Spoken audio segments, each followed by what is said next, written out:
অনুভূতিটা ব্যক্ত করা যায় না, তো অনুভূতি ব্যক্ত করা যায় না। তখন মন ভরে গেল, চোখে আনন্দাশ্রু এলো। আমাদের এই বাড়িতে তপন শিকদার, অটল বিহারী বাজপেয়ী, তারপরে বিজেপির যে সমস্ত রাজ্যর সভাপতি শ্রমিক ভট্টাচার্য সেদিন এলেন, আমাদের এমএলএ শঙ্কর আসেন, রাজু বিস্ট আসেন। বাবাকে বিজেপি দল প্রচুর সম্মান করে।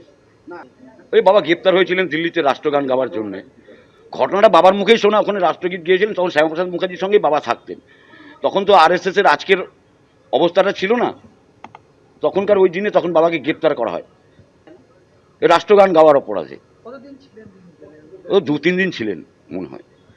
আমাদের বাড়িতে আমরা দেখেছি শ্যামাপ্রসাদ মুখার্জির বই, বাবার ডায়েরি ছিল, তারপরে আপনার আরএসএসের প্যান্ট, জামা, বেল্ট, জনসংঘের ওই প্রদীপ চিহ্ন মার্কা।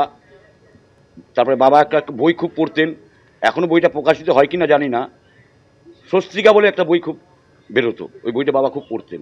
তাতে ওই আরএসএসের মতাদর্শই লেখা হতো। বয়সে শুনছি, তখন তার বিয়ে টিয়ে হয়নি।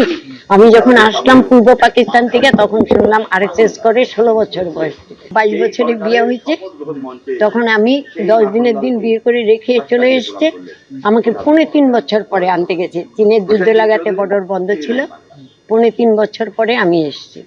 এসে দেখলাম আরএসএস করে, জনসংঘ করে, প্রদীপ চিহ্ন জনসংঘের। আর শ্যামাপ্রসাদ মুখার্জির কথা বলতো। অটল বিহারী বাজপেয়ী যখন এনজিপিতে এসেছিলেন, তখন আমার বড় মেয়ে ছোট ছেলেকে যে সানিদা তোমার, তাদেরকে কোলে নিয়েছিলেন। তখন তো ওরা ছোট, ওর বাবা নিয়ে গেছিল, যে প্রধানমন্ত্রী আসছে চল, তখন ওরা প্রধানমন্ত্রী কোলে নিয়েছিল। অটলজি যখন নাকি বাঘাযতীন পার্কে মিটিং করলো, তখন এক মন্ত্রী বলল আমি বাংলোতে খাবো না, কোনো বাড়িতে যদি হয় খাবো। তখন আমার বাড়িতে এসে খাওয়া দাওয়া করছিল। উনি বললো আমি থোড়া সা চাউল খাইয়েগা, থোড়া সা একটু আচার সবজি হনেছে আমার আচ্ছা লাগেগা। আমি সবজি রান্না করে দিলাম, আচারও ছিল, তারপরে আর ওই রবীন্দ্রভোগ চালের ভাত একটুখানি করে দিলাম। উনি খেলো, খেয়ে ওনার ছোট্টেই আমি একদম প্রধানমন্ত্রী অটলজির বাড়ির কাছে যেতে পারলাম বাঘাযতীন পার্কে। বলে এ हमारा बुना है, इसको बहुत अच्छा से खिलाया। আজকের ব্যাপার নিয়ে কি টিভি তো দেখেছেন? হ্যাঁ দেখছি, কেমন খুব ভালো দেখছি। আমার তো চোখেই জল এসে গেছিলাম, এতটা আশা। ৯৯ বছর বয়সী শ্যামাপ্রসাদ মুখোপাধ্যায়ের একদা সঙ্গী মাখনলাল সরকার, উত্তরবঙ্গ থেকে এসেছেন তিনি। আজ শপথ মঞ্চে সম্বর্ধনা দিলেন স্বয়ং প্রধানমন্ত্রী।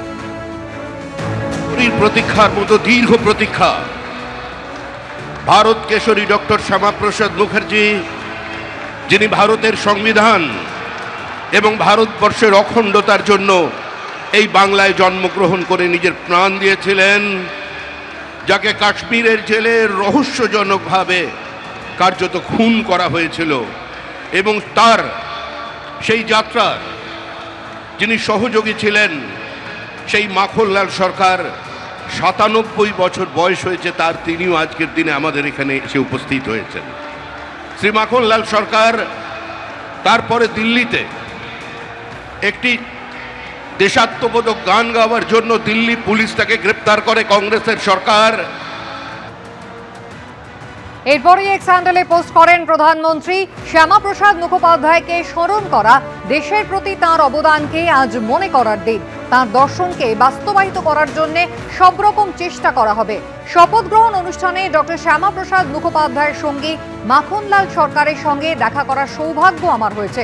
সোশ্যাল মিডিয়ায় প্রধানমন্ত্রী পোস্ট করেছেন, জাতীয়তাবাদী এই ব্যক্তি শ্যামাপ্রসাদের সঙ্গী থাকাকালীন জম্মু কাশ্মীরে গ্রেফতার হন।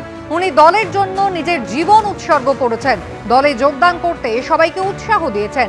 এমন ব্যক্তিত্বকে পেয়ে আমরা গর্বিত।